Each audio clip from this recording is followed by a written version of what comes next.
머스그레이브 집안의 의식문 사건. 코난 도일 지음. 나의 친구인 셜록 홈즈에게는 남다른 데가 많이 있었다. 그는 역관련 담배 잎을 썰지 않고 돌돌 말아서 만든 담배를 석탄 양동이에 넣어두거나 담배를 슬리퍼 앞끝에 끼워 넣거나 또 아직 답장을 보내지 않은 편지를 난로 위에 선반에다 조그만 칼로 찔러 두거나 하는 것이었다. 그는 도대체 물건을 치우려고 하지 않아서 내가 꽤나 애를 먹는다. 무엇보다도 곤란한 일은 엄청나게 많은 서류들이다. 자기가 손댄 사건에 관한 서류들이라서 몹시 소중하게 여기면서도 도무지 정리하려고 들지 않는다. 사건을 해결하고 난 다음에는 마치 짐승이 겨울잠을 자듯이 꼼짝하지 않는 버릇이 있다. 바이올린을 켜거나 책을 읽던가 또는 탁자와 소파 사이를 오고 가는 것 말고는 전혀 움직이려고 하지 않는다. 그러던 어느 겨울밤이었다. 나와 홈즈는 여느 때와 같이 난로 앞에 앉아 있었다. 그때 나는 참다 못해 말을 꺼냈다. 이봐 홈즈. 지금부터 이 시간쯤 방을 치우고 나서 쉬는 게 어떻겠나? 내가 한 말이 너무 당연한 것이라 홈즈도 내키지 않는 태도로 고개를 끄덕이더니 침실로 돌아가서 커다란 함석 상자를 질질 끌고 나왔다. 그리고는 그것을 방 한가운데에 놓고 그 앞에 털썩 주저앉았다. 뚜껑을 열어보니 안에는 빨간 끈으로 따로따로 묶은 서류가 3분의 1쯤 들어 있었다. 이걸 보게. 와트슨. 이게 모두 사건의 기록들이라네. 나는 이 속에 흩어져 있는 것들을 치우려고 끌어내온 것일세. 홈즈. 이게 모두 자네가 전에 손을 댄 사건의 기록들인가? 좀 구경하고 싶군. 모두가 내 탐정 초기의 기록일세. 그동안 무척 여러 가지 사건이 있었지. 오, 맞았어. 이건 좀 특이한 사건이었네. 홈즈는 함석 상자 속에서 작은 나무 상자를 끄집어내더니 그 속에서 구겨진 종이 쪽지, 낡아 빠진 황동 열쇠, 실 꾸러미가 달린 나무 막대기, 녹슨 금속 원판 3장 따위를 내놓았다. 와트슨, 이게 뭔지 아나? 하고 홈즈는 싱글벙글 웃으면서 내게 물었다. 모두 개상한 물건들 뿐이구먼. 물론 개상한 것들이지. 그런데 여기에 얽힌 이야기는 더욱 개상하단 말이야. 홈즈는 그것들을 하나씩 들어서 탁자 위에 늘어놓았다. 그리고는 만족스럽게 바라보면서 이것은 모두 머스그레이브 집안의 의식문 사건을 해결한 뒤에 내가 기념으로 모아둔 것이라네. 그렇다면 내게 그 이야기를 들려줄 수 없겠나? 지금 당장 말일세. 방 치우는 것은 그만두고 말인가? 홈즈가 장난기 있게 웃으면서 말했다. 자네의 결벽성도 의심스럽군 그래. 하지만 좋아. 이 사건은 우리 영국 아니 온 세계 어디를 뒤져도 찾을 수 없을 만큼 희한한 사건이니까 말이네. 자네가 이 사건의 기록을 정리해 준다면 나도 기쁘겠네. 내가 관계한 많은 사건 중에서 이만큼 별난 것도 좀 보기 힘들지. 홈즈는 이렇게 말하고 나서 다음과 같은 긴 이야기를 시작했다. 내가 처음으로 런던에 왔을 때에는 몬테규 거리의 대형 박물관 근처에 있는 방을 빌려서 매일 빈둥빈둥 놀며 지냈지. 하지만 그때에도 가끔 사건을 해결해 달라고 부탁하러 오는 사람이 있었네. 그건 대개 학생 시절에 친구가 소개해 준 것이었는데 아마도 대학 시절의 마지막 무렵에 내가 탐정을 할 것이라는 소문이 널리 퍼진 탓일 것이네. 그렇게 해서 세 번째로 들어온 사건이 바로 이 머스그레이브 집안의 의식문 사건이라네. 레지널드 머스그레이브는 나와 같은 대학을 다닌 동창생이지만 겨우 인사나 하는 정도의 사이였네. 겉으로 보기에는 바짝 마르고 키가 크며 코가 높고 눈이 컸지만 행동은 시원스럽지가 못했네. 그러나 예의가 바르고 역시 귀족다운 데가 있는 청년이었네. 사실 그는 영국에서도 손꼽히는 명문 태생이었어. 웨스트 서섹스군에 있는 큰 저택을 가지고 있었는데 거긴 아마 그 지방에서는 가장 오랜된 건물일 거야. 우리는 몇 번 이야기한 적이 있긴 했는데 별다른 대화는 아니었고 다만 그가 나의 관찰력과 추리력에 큰 관심을 보인 것만은 지금도 기억하고 있네. 우리는 졸업한 다음에는 전혀 만나지 못했으나 4년 뒤인 어느 날 아침에 그는 연락도 없이 불쑥 몬테규 거리에 있는 내 방으로 찾아왔네. 그는 4년 전과 비교해 그다지 변한 데가 없었어. 그는 학생 시절부터 멋쟁이였는데 나를 찾아왔을 때에도 최신 유행의 옷을 입고 전과 다름없이 침착하고 기품 있는 행동을 했네. 오랜만일세 머스그레이브. 그는 나와 악수를 나눈 뒤에 이렇게 말하는 거였어. 자네 혹시 내 아버님께서 돌아가셨다는 소식을 들었는지 모르겠네만 2년 전에 별세하셨어. 그 뒤로 아버님께서 가지고 계셨던 영지는 자연히 내가 관리하게 되었고 또 지방의 여러 행사에도 참석을 해야 했네. 그래서 이런 일 저런 일로 날마다 바쁘게 지내고 있네. 그런데 홈즈, 자네가 학생 시절에 우리를 자주 탐복시켰던 그 재능을 지금은 실제로 발휘하고 있다는 말을 들었는데 말이야. 이제는 내 힘으로 살아가지 않으면 안 되니까 어쩔 수 없지 않은가? 자네 말을 듣고 안심했네. 왜냐하면 나는 지금 자네의 지혜를 빌리려고 왔으니까 말일세. 실은 이번에 내 영지에서 매우 이상한 사건이 몇 가지 일어났거든. 우리 지방의 경찰도 쩔쩔매고 있는 지경일세. 어떻든 설명할 수가 없는 사건이야. 와트슨, 내가 얼마나 열심히 그의 이야기에 귀를 기울였는지 이해하겠지? 그 몇 개월 동안 단 하나의 사건도 없어서 심심하고 따분해 하던 참이었으니까 말일세. 그래서 나는 그에게 자세히 설명해 달라고 이야기했네. 머스그레이브는 나와 마주 앉자마자 내가 권하는 담배에 불을 붙이고는 말을 꺼냈네. 홈즈, 나는 아직 결혼하지 않았네만 우리 집에는 많은 식구가 있네. 집이 엄청나게 크기 때문에 일이 꽤 많거든. 식구는 하녀가 8, 요리사와 집사 하인이 2, 그리고 사환이 하나 있다네. 물론 정원사와 마구간지기도 있지. 이 둘 중에서 가장 오래된 사람은 집사인 브런트일세. 젊었을 때에는 학교 교사였는데 교사직을 물러나서 놀고 있을 때 내 아버님께서 집사로 일하도록 했다네. 그는 아주 빈틈없이 일했고 또 무척 성실해서 아버님에게 많은 신임을 얻었네. 몸집이 건장하고 얼굴도 미남인 말 그대로 남자 중의 남자인데 우리 집에서 20년 가까이 일을 보고 있지만 아직 40을 넘기지 않았을 것이네. 게다가 여러 나라 말에 능숙하고 여러 악기를 연주할 줄도 안다네. 하여간 어째서 집사로 있는지 의심스러울 정도로 똑똑한 사람이야. 탓할 대락은 조금도 없는 인물이지만 그에게도 한 가지 나쁜 점이 있다네. 그것은 여자 관계가 그다지 단정치 못해서 아내가 살아있을 때는 괜찮았으나 아내가 죽고 나서는 늘 말썽을 일으키고 다녔다네. 한 2, 3개월 전에 하녀인 레이첼 하우얼스와 약혼했기 때문에 몸가짐이 좀 나아질 것으로 알았는데 그것도 잠시뿐이었고 사냥터지기의 딸인 제닛 트레질리스와 사이가 좋아지고 말았네. 레이첼은 좋은 아가씨이긴 하지만 성격이 괄괄한 탓에 미친 사람처럼 온 집안을 떠들며 여기저기 헤매고 다녔다네. 이것이 첫 번째 비극인데 바로 그 뒤에 그런 일에 신경을 쓰지 못할 만큼 큰 사건이 일어나고 말았네. 그 일은 집사인 브런튼을 내보냈기 때문에 생겼다네. 까닭은 이렇다네. 우리 저택을 아까도 말했지만 터무니없이 크다네. 지난주에 어느 날 밤 마이너스 정확히 말해서 목요일 밤이었네. 나는 저녁 식사 뒤에 진한 커피를 마셨더니 잠이 오지 않아서 읽다가 만 소설이라도 읽어보려고 일어나서 양초에 불을 붙였네. 그런데 그 소설을 당구실에 두고 온 것이 생각나서 가운을 걸치고 책을 가지러 갔네. 당구실로 가려면 계단을 내려가서 도서실과 장총을 장식해둔 방으로 가는 복도를 지나가야 해. 그 복도까지 갔을 때에 문을 활짝 열어젖들인 도서실에서 희미한 불빛이 새어나오고 있는 것이 아니겠나. 자러 가기 전에 나는 도서실에 등불을 끄고 문을 닫아 두었다네. 나는 틀림없이 도둑이 들었다고 생각했지. 복도에는 오래된 무기가 장식되어 있네. 그 중에서 도끼 한 자루를 뽑아 들고 살금살금 걸어가서 도서실을 들여다보았네.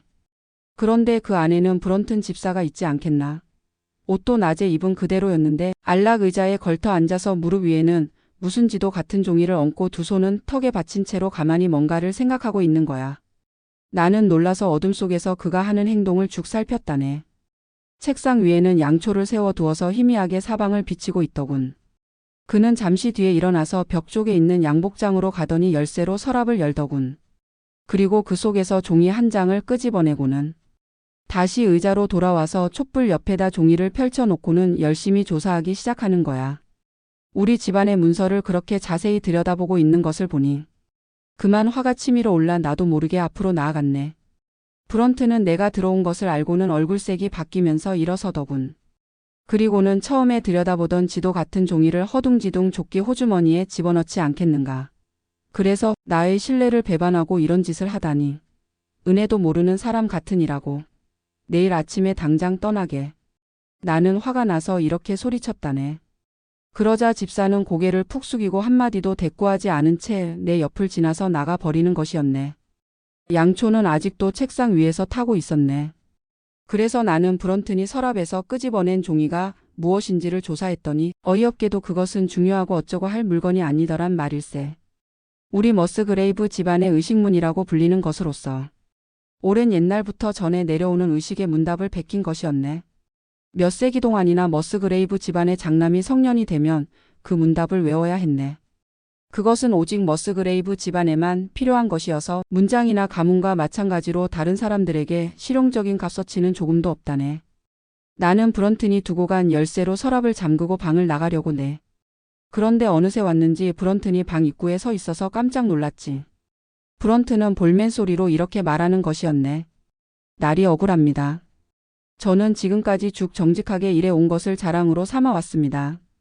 수치는 제게는 죽음만큼이나 괴로운 일입니다.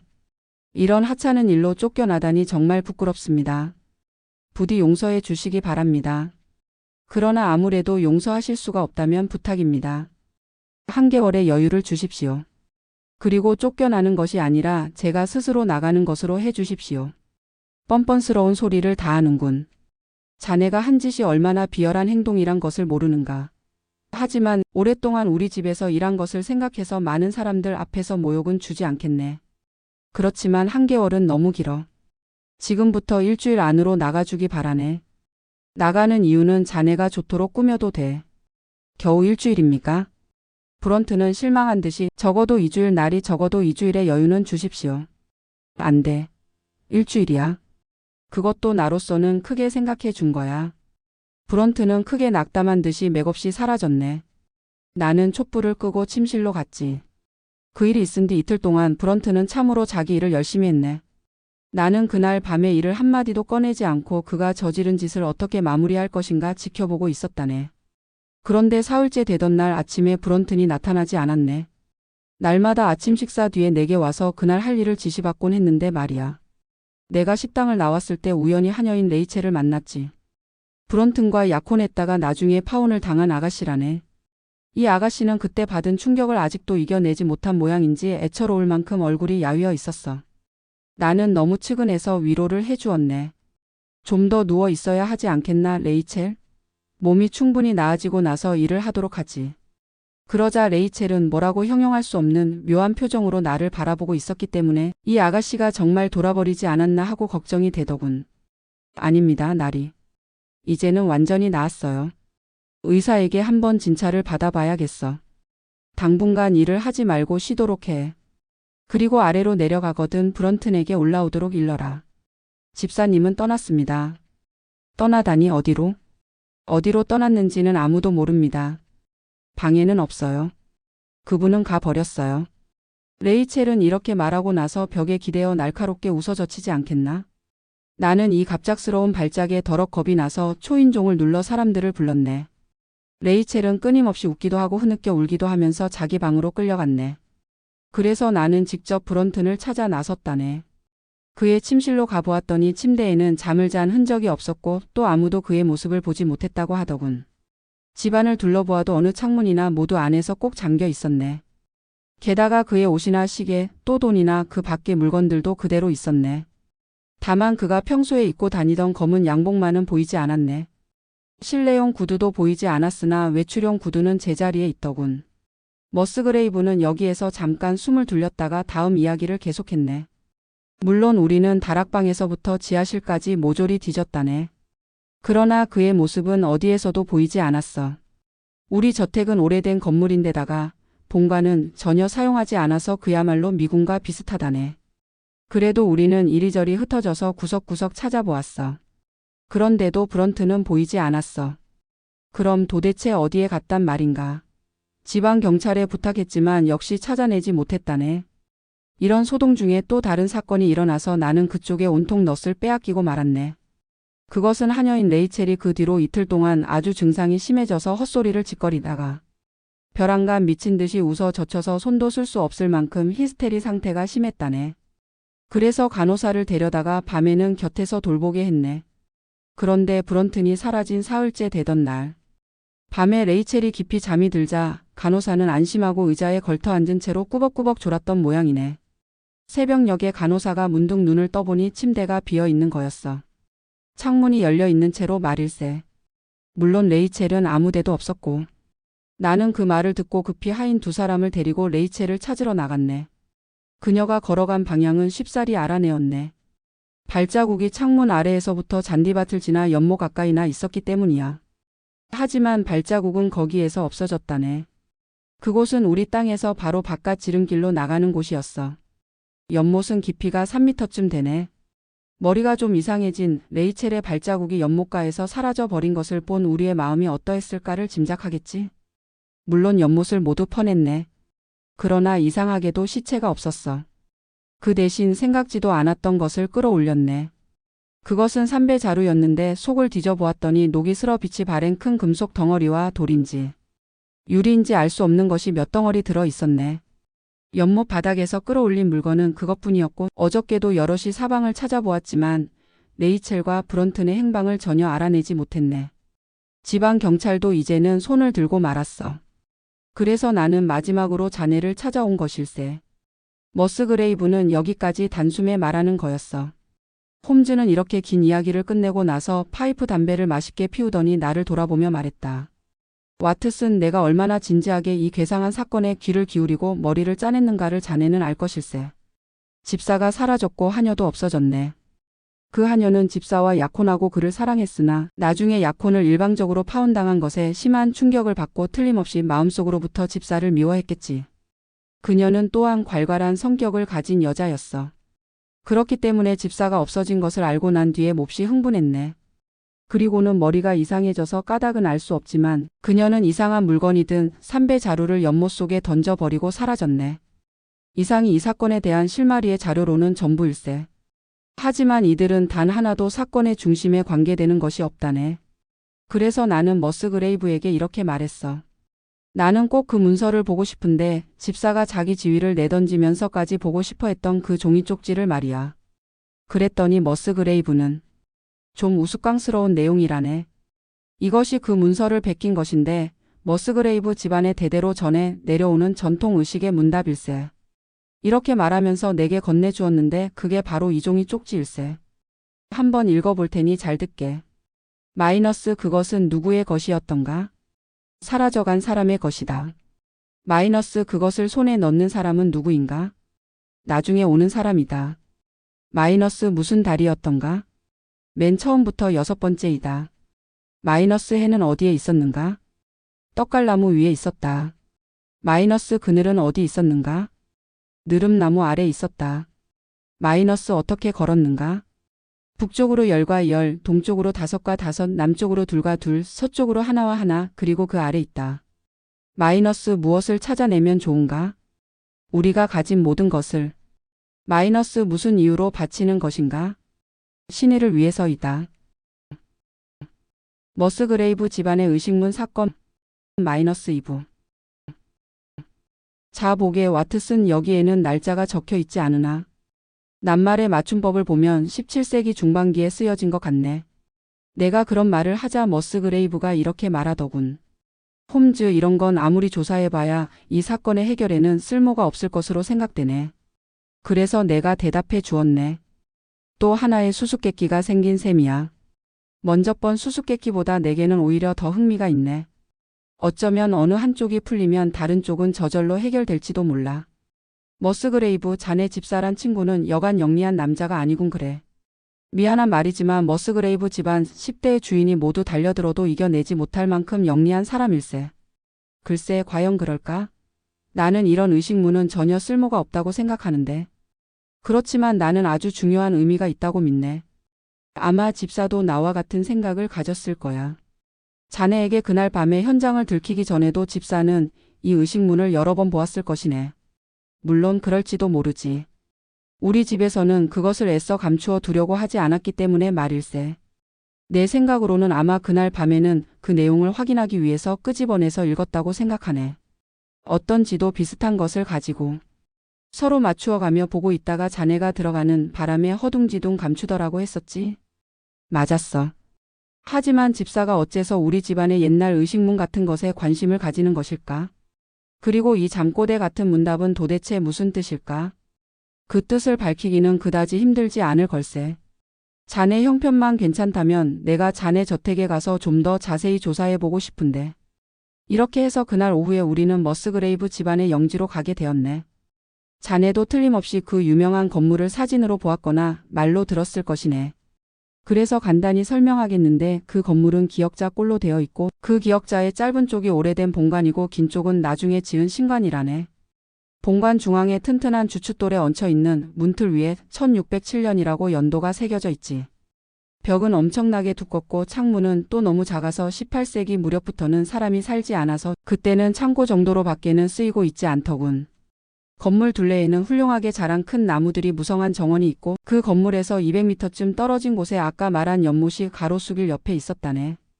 이봐 와트슨, 나는 거기에 닿았을 때 이미 그 세 개의 서로 다른 수수께끼가 사실은 하나로 연결되어 있다고 확신하고 있었지. 그리고 그 머스그레이브 집안의 의식문만 올바르게 해석할 수만 있다면 브런튼의 행방이나 하녀 레이첼의 행방도 당장 알아낼 수 있을 것으로 믿고 있었다네. 그래서 나는 그 의식문에 쓰여져 있는 문장의 뜻을 밝혀내는데 온 정력을 기울였지.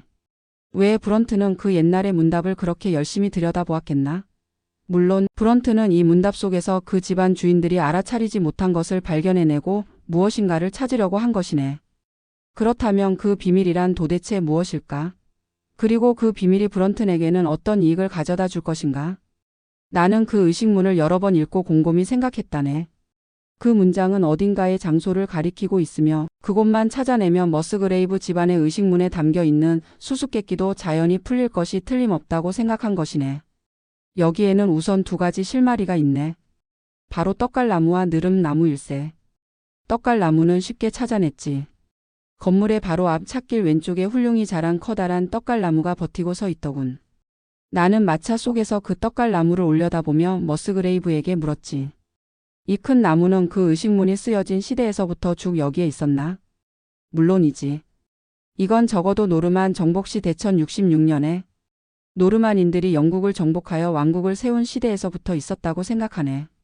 나무 둘레가 8m 가까이나 된단 말이야. 여기서 한 가지는 분명해졌네. 오래된 느릅나무는 없는가? 저기에 있었는데 10년 전에 벼락이 떨어져서 부러지는 바람에 잘라버렸어. 어디 있었는지 정확히 기억하고 있나? 물론이지. 다른 데는 느릅나무가 없을까? 다른 느릅나무는 없네. 너도 밤나무라면 얼마든지 있지만. 그렇다면 그 느릅나무가 있었던 곳으로 안내해 주겠나? 우리는 마차에서 내리지 않고 그대로 잔디밭을 지나 그 느릅나무가 있었던 곳으로 갔네. 그곳은 떡갈나무와 건물의 꼭 중간 지점에 해당되었네. 내 추측은 거의 정확하게 들어맞았어. 느릅나무의 높이가 얼마나 되었는가 그것까지는 모르겠지? 아니, 알고 있다네. 21m나 되더군.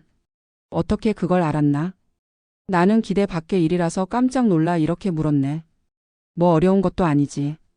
내가 어렸을 때 가정교사가 수학을 가르칠 때 언제나 나무 높이를 재게 했거든. 소년 시절에 나는 이 근처 대부분의 나무와 건물의 높이를 재었다네. 이것도 기대하지 않았던 행운이었네. 생각했던 것보다 훨씬 많은 것을 알아낼 수 있었으니까 말이네. 브런튼 집사가 그런 것을 묻지 않았던가? 그러자 머스그레이브는 얼굴색이 확 변하면서 나를 보고는 그 말을 듣고 보니 몇 달 전에 브런튼이 그것을 물은 게 기억이 나네. 마부와 무슨 말다툼을 했다고 하면서 말이야. 자, 와트슨, 이것은 정말 멋진 정보였네. 내 추리의 방향이 틀리지 않았음이 확실해졌거든. 나는 해를 바라보았네. 해는 제법 기울어져서 1시간 정도 있으면 떡갈나무 꼭대기에 걸린 듯이 보였네. 그 의식문에 쓰여 있는 문장 중 하나의 의미가 잠시 뒤면 분명해질 것이라고 믿었지. 해가 떡갈나무 위에 있었다는 글귀 말이야. 그리고 느릅나무의 그늘이란 것은 그 그늘의 맨 끝을 뜻하고 있을 것이라고 생각했네. 그러므로 해가 떡갈나무 바로 위를 지나갈 때 느릅나무 그늘의 맨 끝이 어디에 오는가를 찾아내기만 하면 되는 것이지. 하지만 느릅나무는 벌써 없어졌으니까 그리 간단한 문제는 아닐세. 그러나 브런튼이 알아낸 것을 나라고 풀지 못하라는 법은 없지 않겠는가? 나는 머스그레이브와 함께 그의 서재로 가서 내 손으로 말뚝을 만들어 그것에다가 긴 실을 묶어서 1m마다 매듭을 지었네.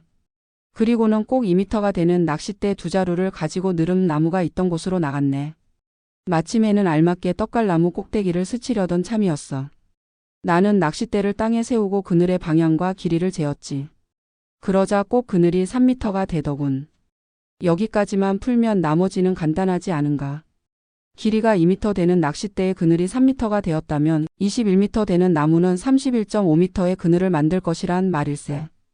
그늘의 방향은 어느 경우이건 똑같이 내가 그 거리를 재보았더니 건물 벽의 바로 옆이었어. 나는 그곳에 말뚝을 박았네. 그런데 내가 나무 말뚝을 박은 곳에서 5cm도 떨어지지 않은 곳에 조그마한 흠이 하나 있더군. 말하지 않아도 뻔한 일이지만 브런튼이 표시를 했던 흔적일세. 나는 기뻤다네. 역시 내 생각이 틀리지 않았기 때문이지. 이곳을 출발점으로 하여 나는 우선 주머니 나침반으로 동서남북의 위치를 확인하고 나서 발걸음으로 거리를 재었네. 북쪽으로 열과 열이라는 글귀대로 10걸음 걷고 나서 거기에다 표시를 했지. 그 다음에는 동쪽으로 5걸음과 남쪽으로 2걸음 마이너스 그랬더니 옛날 입구에 깔아놓은 돌 위였네. 거기에서 서쪽으로 1걸음 걸으니 돌을 깔아놓은 통로까지 와버리더군. 그곳이 의식문에 분명히 지시된 장소였네. 그런데 나는 이때처럼 실망한 적이 없었다네. 와트슨. 처음에는 나의 계산에 근본적인 잘못이라도 있나 하고 생각했네. 저녁 햇빛은 돌로 된 복도를 밝게 비추고 있었는데 옛날의 회색 포석은 회반죽으로 단단히 굳혀놨더군. 그런데 아무리 살펴보아도 틈이 없고 손댄 흔적도 없었어. 긴 세월 동안에 그 돌을 들춰본 흔적은 아무데도 없었단 말이네.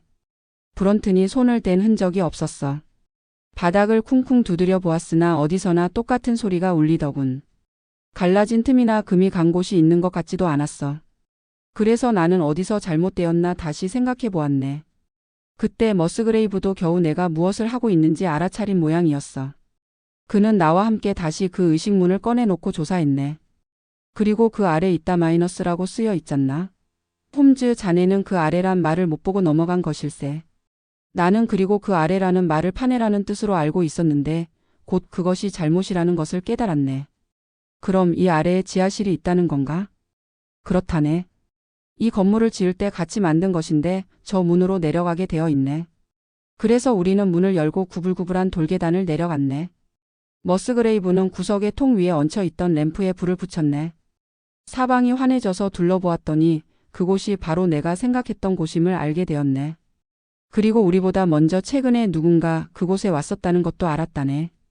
그곳은 장작을 쌓아 두는 곳이었는데 바닥에 쭉 깔려 있었던 게 틀림없었을 장작이 벽을 따라 쌓여 있었고 더군다나 한가운데만 깨끗이 치워져 있는 것일세.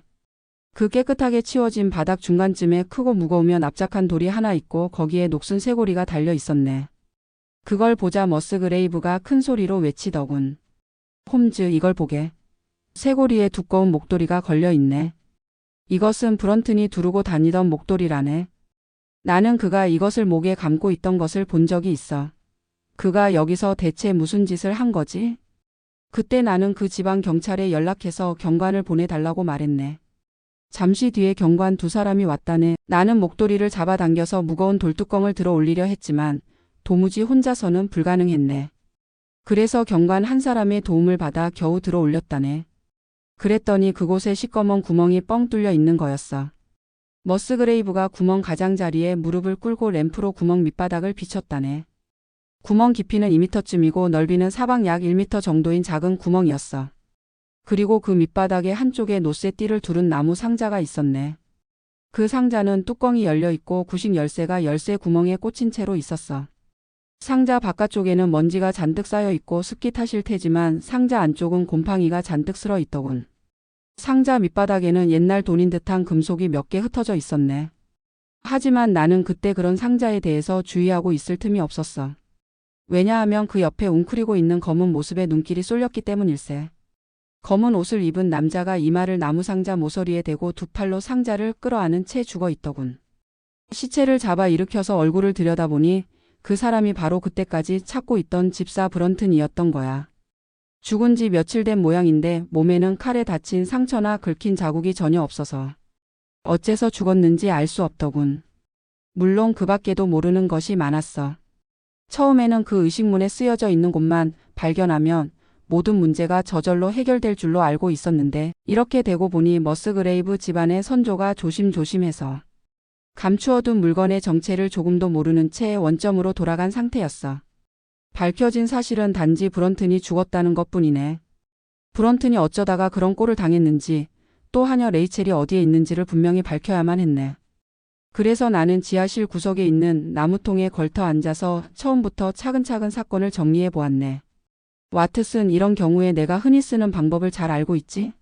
나는 우선 내가 브런튼이라고 생각하고 그의 머리가 어떻게 돌아갈 것인가를 어림잡아 두고서 막상 내가 그의 입장이 되었을 때에 과연 어떻게 할 것인가를 생각해 보았다네. 나는 브런튼의 머리가 비상하다는 것을 염두에 두었지. 브런튼은 이 집안에 보물이 감추어져 있다는 것을 알았어. 그래서 그것을 감추어 둔 곳을 찾아내었지. 하지만 무거운 돌뚜껑이 덮여 있어서 혼자 힘으로는 어떻게 할 수가 없었어. 그럼 브런튼은 어떻게 했을까? 전혀 알지도 못하는 사람의 힘을 빌릴 수가 없겠지. 그렇다면 누군가 집안 사람의 도움을 받아야 할 것이네. 그럼 누구에게 도움을 청할까? 그는 하녀 레이첼이 가장 알맞다고 생각한 거야. 여자는 아무리 남자에게 심한 대접을 받아도 끝까지 미워할 수는 없다고 브런튼은 믿은 거지. 남자란 누구든지 자존심이 강한 존재가 아닌가? 그래서 브런튼은 다정한 말로 속삭여서 레이첼과 다시 좋은 사이가 되었겠지. 그렇게 해서 믿을 만하다고 생각한 뒤에 레이첼을 데리고 한밤중에 지하실로 내려갔어. 그리고 둘이서 무거운 돌뚜껑을 들어 올리려고 했겠지. 여기까지는 마치 내 눈으로 보기라도 한 것처럼 추리해낼 수 있다네. 하지만 두 사람이긴 해도 한 사람은 여자가 아닌가? 그 돌을 그리 쉽사리 들어 올릴 수는 없었을 걸세. 실제로 나도 힘께나 쓸만한 경관과 둘이서 들어 올렸지만 쉬운 일은 아니었네. 그러니까 무슨 도구를 이용한 게 틀림없네. 그렇게 생각하고 사방을 살폈더니 가장자리가 울퉁불퉁해진 길이가 1미터쯤 되는 장작개비가 보이더군. 그 밖에도 꽤 무거운 물건에 눌려서 납작해진 듯한 장작개비도 몇 개 더 있었네. 그 두 사람은 돌뚜껑을 가까스로 들어 올리고 그 틈에다 장작개비를 끼워 넣고 간신히 올려서는 그 밑에다가 다시 다른 장작개비를 밀어 넣어서 사람이 기어 들어갈 있을 만큼 되었을 때 장작개비 한 개를 받쳐서 뚜껑이 닫히지 않도록 한 것일세. 그렇기 때문에 그 장작개비 끝이 짜부라진 것이라네. 그 돌뚜껑이 보통 무거운 게 아니었거든. 좌우간 여기까지는 잘 되었겠지. 굴 속에는 한 사람만 들어갈 수 있으니 물론 브런튼이 들어갔을 거야. 레이첼은 위에서 기다리고 있었겠지. 브런튼은 나무 상자의 자물통을 열고 안에 있던 물건을 레이첼에게 건네주었을 것이네. 자, 그 다음에는 무슨 일이 일어났을까? 레이첼은 성격이 괄괄한 여자라고 아까도 말했네만 이때 브런튼에 대한 심한 증오심이 훨훨 타올랐을 것으로 보네. 사랑을 배반당한 감정은 보통 사람들이 상상하는 것 이상의 것이라네. 저 밑에 있는 얄미운 남자는 이제 내 마음대로 할 수 있다. 간신히 받치고 있는 이 막대기만 빼버리면 무거운 돌뚜껑은 저절로 닫히고 만다. 장작개비가 자연히 빠져버렸는지 아니면 레이첼이 잡아당겨서 빼냈는지는 알 수 없네. 하지만 레이첼의 그때 모습은 상상할 수 있을 것일세. 브런튼이 건네준 보물 자루를 메고 계단을 뛰어 올라가는 그녀의 모습 마이너스 그녀 뒤에서는 얼마 뒤에는 질식해 죽을 것이 뻔한 남자가 미친 사람처럼 돌뚜껑을 퉁퉁 치는 소리가 울렸겠지. 다음날 아침 레이첼이 새파랗게 질린 얼굴로 미친 듯이 울었다가 웃었다가 한 이유는 바로 여기에 있었다네. 와트슨. 그럼 상자 속에는 도대체 무엇이 들어 있었을까? 레이첼은 그것을 어디다가 숨겼을까? 물론 그것은 머스그레이브가 연못 속에서 건져냈다는 오래된 쇳덩어리와 작은 돌멩이가 틀림없다네. 그녀는 자신의 죄가 탄로날까 보아 일찌감치 연못 속에 던져 넣었을 것이네. 나는 지하실 나무통에 걸터 앉아서 20분쯤 곰곰이 생각했지. 머스그레이브는 창백한 얼굴로 내 곁에서 램프를 들고 구멍 속을 들여다보고 있더군. 그는 끌어올린 나무 상자 속에 있던 돈을 내게 보이면서 이것은 찰스 1세 1600만 1649, 제2 1625만 1649무리한 정책을 강행했기 때문에 청교도 혁명이 일어나서 폭군, 반역자, 국민의 적으로서 처형된 때의 그 말 안에 이것을 보니 의식문이 쓰여진 연대는 자네가 말한 대로이군. 하고 말했어. 이 밖에도 찰스 1세에 관한 물건이 좀 더 있을지도 모르겠군. 나는 의식문의 처음 부분에 쓰여져 있던 두 가지 말이 그때 갑자기 생각나더군. 자네가 연못에서 건져 올린 그 자루에서 나온 것들을 조사해 보세. 나는 이렇게 말하고서 머스그레이브와 함께 그 자루가 있는 서재로 갔네. 머스그레이브는 자루 속에 들어있던 잡동사니를 내 앞에 늘어놓았지. 이걸 보고 나는 그가 그 물건들을 그다지 소중하게 여기지 않은 까닭을 알겠더군. 그 안에서 나온 것들은 시커멓게 물든 커다란 쇳덩어리와 자갈같이 생긴 융기가 없고 때가 시커멓게 낀 것들이었다네. 내가 그 자갈을 소매 끝으로 문질러 보니 글쎄 그게 반짝반짝 빛나는 것이 아니겠나? 보석이었던 거야. 그래서 그 쇳덩이를 잘 조사해 보았더니 고리를 2개 겹친 듯한 것이었는데 비틀리고 굽어 있어서 원래의 모습을 짐작하기 어려웠네. 나는 머스그레이브에게 말했지. 자네도 기억하고 있을 거라고 믿네만 찰스 1세가 죽은 뒤에도 왕당 파역 명분에 대항하여 찰스 1세를 도운 군대는 영국에 버티고 있었으나 나중에 외국으로 도망칠 때 귀중한 물건을 어딘가에 감추어 두고 갔다네. 전쟁이 끝나면 다시 찾으려고 말이네. 내가 그걸 잊을 수 있겠나? 우리 선조이신 렐프 머스그레이브 경은 이름난 왕당파였는데 찰스 2세가 외국에 망명 중이었을 때는 그의 왼팔이라고까지 했을 정도였다네. 아, 이제는 알겠네. 겨우 마지막 수수께끼가 풀렸어. 축하하네. 비록 비극은 있었지만 자네는 역사상 매우 가치 있는, 아니 그 이상으로 귀중한 물건을 손에 넣은 것이네. 그게 무슨 뜻인가? 다름 아닌 옛날 우리 영국의 왕관이네. 뭐, 왕관이라고. 그렇다네. 의식문에 있는 말을 다시 새겨보게. 뭐라고 써 있나? 그것은 누구의 것이었던가? 사라져간 사람의 것이다. 라고 되어 있지 않은가? 이 말은 처형된 찰스 1세를 설명하고 있는 것이네. 그리고 그것을 손에 넣는 사람은 누구인가? 나중에 오는 사람이다. 라고 쓰여 있지? 그 말은 찰스 2세를 가리킨다네. 그러니까 모양이 형편없이 짜부라진 이 왕관도 옛날에는 틀림없이 영국 왕의 머리에 얹혀 있었던 것이라네. 어째서 그것이 연못 속에 있었을까? 그것을 설명하자면 시간이 좀 걸릴 거야. 하고 내가 말하고 처음부터 차근차근 내가 추리해낸 바를 설명해 주었네. 이야기가 끝났을 때는 어느새 저녁놀이 사라지고 밝은 달이 하늘에 걸려 있었네. 그럼 찰스 2세가 돌아왔을 때 어째서 그 왕관을 되찾지 않았을까? 머스그레이브는 왕관을 자루 속에 다시 집어넣으면서 물었다. 글쎄, 그 점은 나도 모르겠네. 혹시 렐프 머스그레이브 경이 왕에게 이 비밀을 이야기하지 못한 채 죽고 나서 그 뒤에 머스그레이브 집안의 어느 영주가 무슨 잘못 때문인지는 몰라도 그 뜻을 자식에게 가르쳐 주지 않아서 그 문단만 전해 내려오는 것이 아닐까 생각되네. 그때부터 지금까지 그 의식문은 별 의미 없이 대대로 이어져 내려왔을 것이네. 그것을 영리한 브런튼이 눈치채고 마침내 그 비밀을 밝혀냈으나 그로 인해서 오히려 목숨을 잃고 말았던 것이지. 나는 머스그레이브에게 이렇게 말해 주었네. 이것이 바로 머스그레이브 집안의 의식문 사건 이야기일세. 그 왕관은 지금도 머스그레이브 저택에 보관되어 있지. 물론 그것을 개인적인 가보로 삼는 데에는 까다로운 법률상의 문제가 있었다고 하는데 그는 꽤 많은 돈을 들여서 그 왕관의 소유 허가를 받았다고 하더군. 내가 소개했다고 말하면 머스그레이브는 기꺼이 자네에게도 그 보물을 구경시켜 줄 것일세. 하녀 레이첼은 그 뒤로 전혀 소식을 모르고 있네. 아마 영국을 떠나 어딘가 멀리 가버렸을 테지. 끝.